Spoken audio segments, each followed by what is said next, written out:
साथीहरु यहाँको अचार चाहिँ रेडी भइसकेको छ। ल हामीले 5 देखि 7 मिनेटसम्म।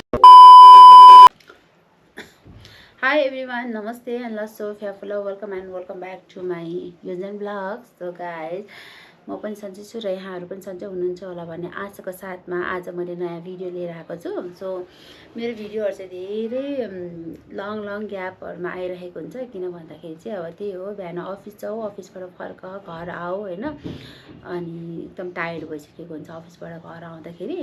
सो अब के भन्छ रे, घर आएर खानासाना बनाउँदा खाऊ भन्दा एकछिन मोबाइल हेर भन्दा हैन, रेस्ट गर्दाखेरि चाहिँ टाइम गइसकेको हुन्छ नि। र मैले कति भिडियोहरु पनि लिएको हुन्छु के।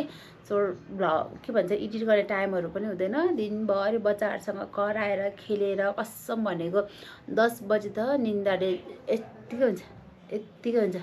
सो म भिडियोहरु एडिट गर्नै सक्दैन अनि धेरै लामो भइसकेको हुन्छ नि। सो म त्यो भिडियोहरु पोस्ट पनि गर्दिनँ के। सो त्यो कारण चाहिँ मेरो भिडियोहरु चाहिँ आइरहेको हुँदैन। सो गाइज, अब यो जाडो मौसम छ नि त, जाडो मौसम भएको कारणले चाहिँ मलाई चाहिँ अस्ति नै मम्मीले के पठाउनु भएको थियो भने डल्ले खोर्सानी पठाउनु भएको थियो। सो अब मैले सोचेँ हैन, अस्तिदेखि नै म यो डल्ले खोर्सानीको अचार बनाउँछु। अब यो अचार भयो भने त म त एक्लै हो, अचार बनायो भने त म खाना बनाउँछु, दाल मात्रै बनायो अथवा एउटा अन्डा मात्रै फ्राई गर्यो भने पनि मलाई त्यो अचारले प्लस हुन्छ नि त। अनि यो जाडोमा त्यति धेरै मैले दुःख गरेर परिकार पकाएर खानु परेन। म फेरि पिरो भनेपछि एकदम धेरै लभर हो हैन, पिरो चाहिँ एकदमै धेरै, पिरोको चाहिँ रानी नै हो म हैन, एकदमै धेरै खान सक्ने मान्छे हो। सो त्यो कारणले अनि आज चाहिँ म मम्मीले पठाउनु भएको यो डल्ले खोर्सानीको अचार बनाउनु गइरहेको छु है। अब हजुरहरूलाई पनि चाहिन्छ भने चाहिँ भन्नु होला, म अर्डर अनुसार बनाइदिन्छु हैन। नत्र भने चाहिँ यो खास म चाहिँ सेलको लागि चाहिँ गरेको चाहिँ होइन, यो चाहिँ म आफै खानको लागि बनाएको हो, बनाउन लाएको हो। अब भने नि हजुरहरूलाई पनि चाहिन्छ भने चाहिँ यो डल्ले खोर्सानीको लागि चाहिन्छ भने चाहिँ भन्नु होला हैन। म गाउँबाट मम्मीलाई भनेर प्रोभाइड गरिदिनेछु है त साथीहरु। अनि चाहिँ हामी अचार बनाउनतिर लाग्छौँ है त। अचार बनाउँदा मात्रै हैन, हरेक खानेकुराहरु बनाउँदा चाहिँ हामी यस्तो कपाल पठाएर बनाउँदैनौँ। फर्स्टमा चाहिँ हामी यसरी कपाललाई यसरी ट्याप्पै राखेर सकभर त क्याप लाउनु पर्ने है। अब मसँग चाहिँ क्याप छैन। सो तर मैले अहिलेसम्मको मेरो रेकर्ड चाहिँ छैन है, खाना पकाउनेहरूमा चाहिँ कपाल झरेको, कपाल पुगेको चाहिँ अहिलेसम्म चाहिँ रेकर्ड छैन र मलाई त्यस्तो परेको मन पनि पर्दैन। सो गाइस, म चाहिँ खानाहरू बनाउनुभन्दा अगाडि यसरी कपाल ठ्याक्क बन्द गरिदिन्छु है, अनि बनाउँछु। स्टार्ट। फर्स्टमा चाहिँ हामी मसला भुट्छौँ। यो प्यान अलिकति तातो भइसकेपछि है, हिट भइसकेपछि तातो पनि भयो, जिरा राख्छौँ। त्यसपछि हामी धनिया राख्छौँ, फ्लेमलाई अलिक सानो गर्ने है। त्यसपछि यो सोप राख्छौँ हैन। त्यसपछि चाहिँ जिरा राख्छौँ। जिरा हैन, रहेछ जिरा, धनिया, अनि मैले यहाँ सोप अनि उ राख्दिएँ है।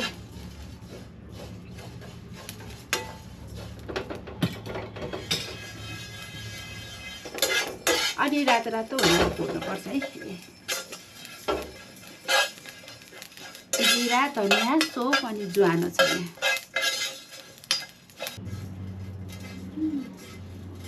यसलाई चाहिँ खस्रो हुने गरी पिर्नुपर्छ है साथीहरु।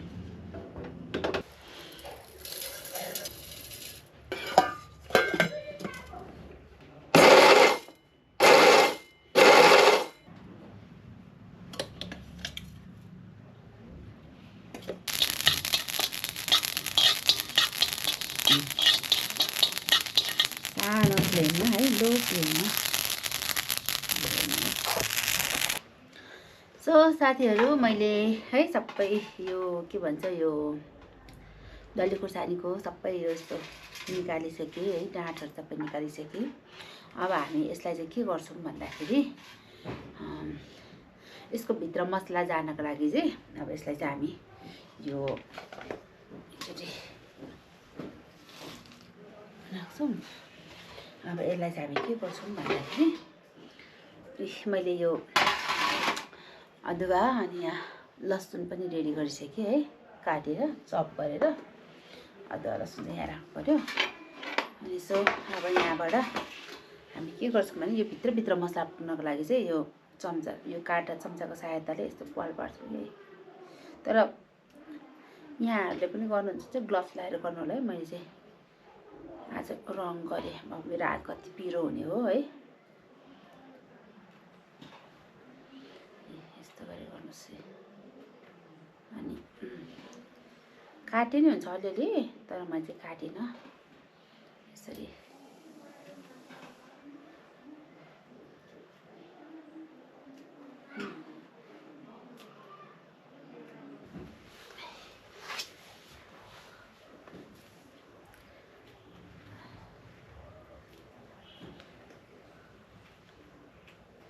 बी केयरफुल है गाइजहरू। यसको चाहिँ यस्तो आँखा पनि आउँदो रहेछ। चस्मा लाएर ग्लोभ्स लाएर गर्नुपर्ने काम रहेछ। अब मेरो यो हात कति पिरो हुन्छ त्यो मलाई पनि थाहा छैन।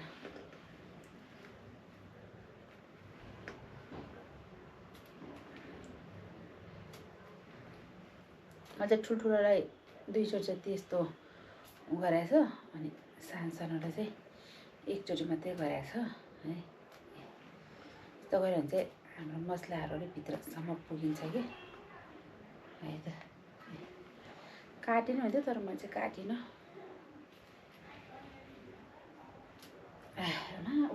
पिचिक पिचिक आइरहेछ।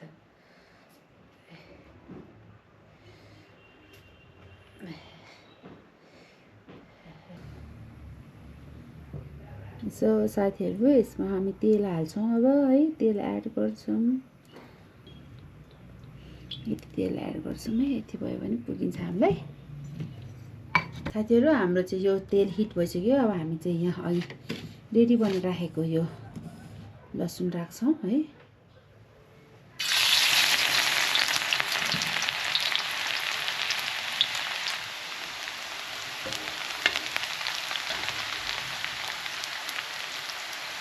अदुवा पनि राख्छौँ है त हामी थोरै मात्रामा।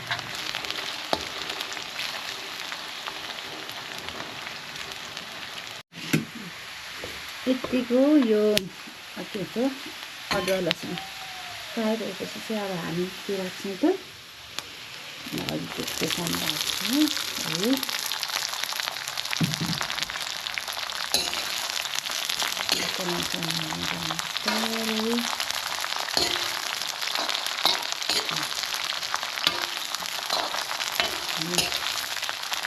चाहिँ यसलाई एकछिनसम्म चलाउँछ है। यस्तो गरेर ल हामीले यो 5 देखि 7 मिनटसम्म चाहिँ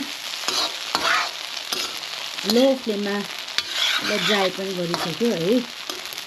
पकाइसक्यो। हामीले यसरी राम्रोसँग मिक्स चलाइ पकाउनु चाहिँ कस्तो खारा हो। खाराको ल अब म चाहिँ यसमा यसलाई बाउलमा हाल्दैछु। My God.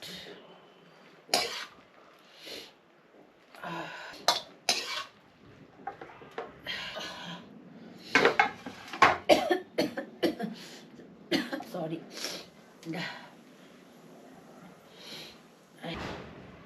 अघि पिने राखेको मसला चाहिँ मेरो यहाँ छ है। नुन टेस्ट अनुसार राख्छु म। यतिको नुन चाहिन्छ नि है।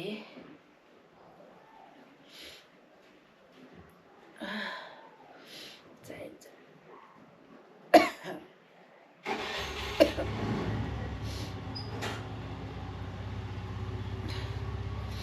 2 स्पुन 3 स्पुन चाहिँ मैले मसला राखेँ है। अब यसलाई राम्रोसँग मिक्स। ओके साथीहरू, मसँग यो 2टा बट्टा छ है। अब हेरौँ कतिवटा बट्टा पनि छ न त, अर्को पनि छ है।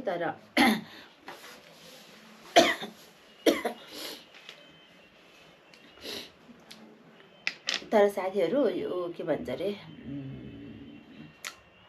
तर साथीहरू यो अझ सिसाको भयो भने अझ बेटर हुन्छ है प्लास्टिकको भन्दा नि। तर मसँग सिसाको छैन। हजुरहरूले चाहिँ मसँग प्लास्टिककै छ। हजुरहरूले चाहिँ सिसाको गर्न सक्नुहुन्छ है त। साँच्ची भनेको यस्तो मिठो होला जस्तो अब खान नमिल्ने है यो मात्रै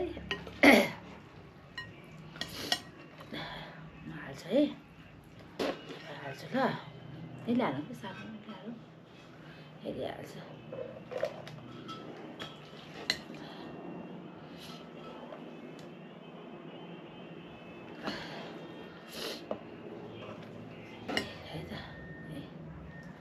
यसलाई चाहिँ यस्तो ट्याक गर्नु हुँदैन है जति छ त्यति हो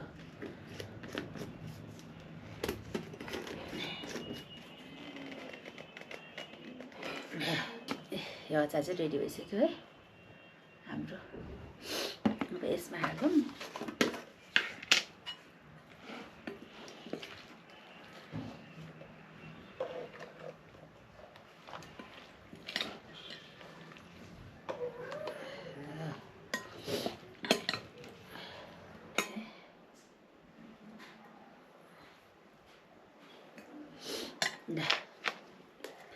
सेकेन्ड बट्टा पनि भरि भयो अब यति भयो चाहिँ कोचाएर नहालौँ होला